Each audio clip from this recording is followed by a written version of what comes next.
Bienvenue à la séance publique du Conseil municipal du 5 décembre 2022. J'aimerais commencer cette séance en levant mon chapeau à tous les bénévoles à l'occasion de la Journée internationale des bénévoles qui se déroule aujourd'hui et qui a pour terme « Merci aux bénévoles de créer des liens dans la collectivité ». En mon nom personnel et celui des membres du Conseil municipal, je tiens à souligner le travail essentiel des bénévoles dans notre communauté. Par votre implication dans de nombreux organismes et pour diverses causes, vous faites vraiment une différence dans notre milieu. J'aimerais d'ailleurs féliciter les 25 employés municipaux issus de différents services qui ont prêté main forte à Opération Nez Rouge en effectuant des raccompagnements samedi dernier. Je suis bien heureux de constater que plusieurs employés sont prêts à donner de leur temps tout en consolidant leurs liens avec leurs collègues. Je vous rappelle que vous pouvez vous aussi vous impliquer auprès d'Opération Nez Rouge en devenant bénévole. Parlant de gens impliqués, le 22 novembre dernier, Rose-Marie Loca, une étudiante au programme international, m'a demandé d'appuyer son projet de fin d'études. Son projet est relié à la perte d'un ami cher, Jérémy Desrosiers, décédé dans un accident de la route à 15 ans, le 24 octobre 2021 sur la route 116 à Sainte-Marie-Madeleine. Nous sommes nombreux à avoir été touchés par la disparition trop hâtive de ce jeune homme. La démarche de Rose-Marie m'a profondément interpellé car elle démontre une grande maturité et une réelle envie de faire changer les choses. Faire en sorte que ce genre de destin tragique n'arrive plus.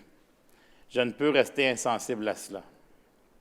Malheureusement, la teneur de son projet ne relève pas de la juridiction municipale. J'ai toutefois pris la décision de transmettre la vidéo de son travail à l'équipe de la circulation et de la signalisation de la ville de Saint-Hyacinthe.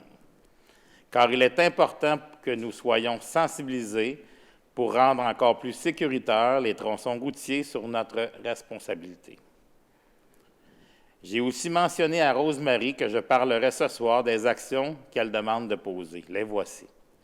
Rendre obligatoire le port du dossard pour les gens circulant en cyclomoteur. Augmenter le nombre d'heures de cours de conduite pour l'obtention du permis de cyclomoteur. Et finalement, mieux réglementer la modification mécanique des cyclomoteurs par les usagers. Je lui souhaite sincèrement de trouver l'appui dont elle a besoin pour faire avancer son projet. Et à nous tous, soyons toujours prudents sur la route, pour nous et pour les autres. Dans un autre ordre d'idées, vous avez peut-être remarqué un drapeau blanc flottant au mât de l'hôtel de ville. Vous constatez également que ce soir, nous portons un ruban blanc. Il s'agit de démontrer notre soutien à titre de municipalité alliée dans le cadre des 12 jours d'action pour l'élimination des violences envers les femmes. Ces 12 jours se termineront demain, le 6 décembre, date qui restera gravée dans nos mémoires à la suite des événements tragiques de Polytechnique de 1989. Une autre journée de soutien avait lieu le 3 décembre. Il s'agissait de la Journée internationale des personnes handicapées. Tous les ans, la Ville de Saint-Hyacinthe élabore un plan d'action afin de réaliser des mesures concrètes qui répondent aux besoins des personnes touchées. Nos équipes se penchent sur l'emploi, la communication, l'habitation, la sécurité, le loisir ou l'accessibilité aux édifices et aux services. Les nombreuses actions que la Ville met en place renforcent la volonté d'équité et d'inclusion afin que tous puissent participer activement à la vie municipale. Je rappelle que l'accessibilité universelle est un droit fondamental qui touche non seulement les personnes présentant un handicap, mais également les personnes âgées ou celles qui ont un problème de mobilité temporaire. Dans le rayon des bonnes nouvelles et des gestes concrets pour améliorer l'offre de logement social et abordable, nous allons ce soir annoncer une aide financière additionnelle de 250 000 à Habitation Masca afin d'acquérir l'immeuble situé au 875 avenue Laframboise. Cette acquisition permettra de préserver 11 logements abordables et d'implanter rapidement une buanderie communautaire dont notre centre-ville a vraiment besoin. Cet immeuble habitera également les bureaux d'habitation Masca. Voilà donc un engagement de plus pour bénéficier de l'offre de logements abordables et d'autres annonces suivront en 2023, car cet enjeu est une priorité de notre conseil municipal. Concernant un sujet bien de saison, qu'est le déneigement, nous désirons rappeler aux citoyens qu'il est interdit de déposer la neige de leur cours sur la chaussée. La même interdiction s'applique aux déneigeurs. De plus, la neige des citoyens ne peut être placée sur leur terrain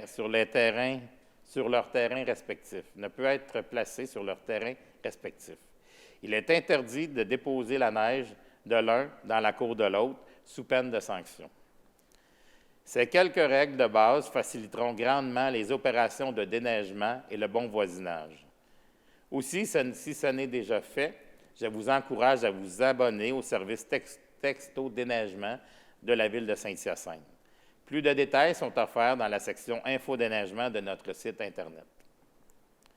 Sur une note plus festive, le marché de Noël est déjà bien installé au centre-ville de Saint-Hyacinthe et sera encore là pour les 2 prochains week-ends, les vendredis, samedis et dimanches. Cet événement aura lieu au marché public, l'endroit idéal pour cette initiative. Il s'agit d'une belle occasion pour découvrir les produits locaux des entreprises participantes et rendre visite aux commerçants déjà installés à l'intérieur et à proximité du marché public.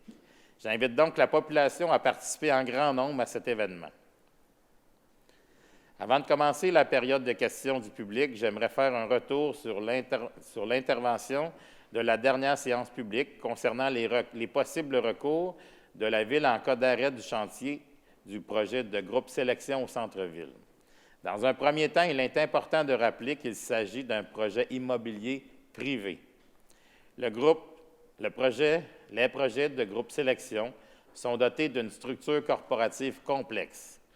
Il est donc difficile de savoir pour l'instant quelles entreprises du groupe sont visées par les démarches entamées sous la loi sur les arrangements avec les créanciers des compagnies et dans quelle mesure leurs activités seront affectées. Je peux cependant vous confirmer que la transaction immobilière avec la Ville pour le rachat du terrain a été exécutée en entier. Conformément à la promesse de vente signée entre les parties, l'acte de vente concédé par la Ville prévoyait un droit de rachat du terrain cédé si le groupe n'avait pas commencé à ériger les fondations dans un délai de 12 mois.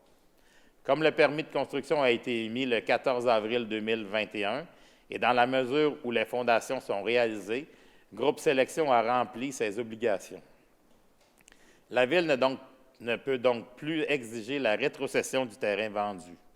Dans ces circonstances, le seul recours de la Ville sera de faire appliquer sa réglementation d'urbanisme, notamment la disposition qui prévoit qu'un détenteur de permis doit terminer tous les travaux visés par celui-ci à l'intérieur du délai de validité du permis.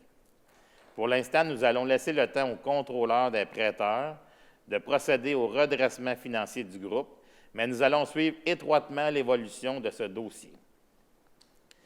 J'aimerais également revenir sur l'intervention d'un citoyen qui dénonçait le fait que sa demande d'approbation référendaire a été refusée par la Ville.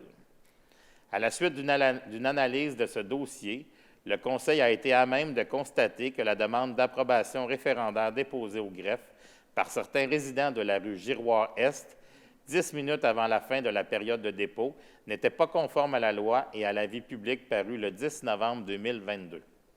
Elle ne mentionnait pas la disposition du règlement qui était visée dans le contexte où le règlement 350-132 comporte plusieurs dispositions s'appliquant à cette zone.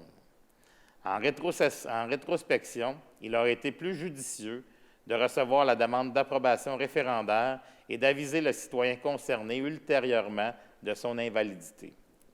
Étant donné que la demande a été déposée à quelques minutes de l'expiration du délai prévu, il n'y avait aucun impact à différer l'annonce de cette décision. Le citoyen requérant n'aurait pas pu, en si peu de temps, procéder aux ajustements requis pour présenter une demande conforme. Lors de cas similaires, les demandes seront donc reçues sans égard à leur validité et la position du greffe sera communiquée plus formellement. Ceci dit, l'ordre du jour de la séance de ce soir inclut l'adoption finale du règlement numéro 350-132, modifiant le règlement d'urbanisme numéro 350 en ce qui a trait à diverses dispositions. Le processus d'adoption qui a été suspendu lors de la dernière séance suivra donc son cours, de sorte qu'au terme de la présente séance, le règlement sera adopté par le Conseil et soumis à la MRC pour l'analyse de sa conformité au schéma d'aménagement. Dans un autre ordre d'idées, je profite de cette tribune pour rappeler aux citoyens qu'il y a une multitude de façons de poser des questions à la Ville de Saint-Hyacinthe. Il est possible de transmettre des questions en personne, à l'accueil de l'Hôtel de Ville, par téléphone ou par le web grâce à notre service de requête, par Messenger via la page Facebook de la Ville et même par la poste. Notre équipe municipale se fera un plaisir de vous répondre rapidement. Cependant, si vous souhaitez formuler une question et obtenir une réponse du Conseil en direct, en séance publique, vous devez vous présenter à la période de questions prévue à cette fin en séance publique.